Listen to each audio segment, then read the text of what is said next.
Congress party Chandrababu గారి చేతిలో remote control. Congress party is remote controlled by Chandrababu Naidu అన్న స్టేట్మెంట్ చేశారు. జగన్మోహన్ రెడ్డి గారికి రిమోట్ కంట్రోల్ల గురించి బాగానే అవగాహన ఉంది. ఎందుకంటే గత 5 సంవత్సరాలుగా జగన్మోహన్ రెడ్డి గారు కేంద్రంలో మోడీ చేతిలో ఒక రిమోట్ కంట్రోల్గా ఉన్నారు. రాష్ట్రంలో తన ఇంట్లో ఉన్న వాళ్ళ చేతుల్లో రిమోట్ కంట్రోల్గా ఉన్నారు. ఇద్దరి పేర్లు బీతోనే మొదలవుతాయి.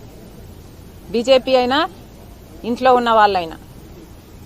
మీరు రిమోట్ కంట్రోల్గా మారి ఈరోజు మోడీకి ఏ బటన్ నొక్కితే ఆ పని చేసి పెడుతున్నది మీరు కాదా?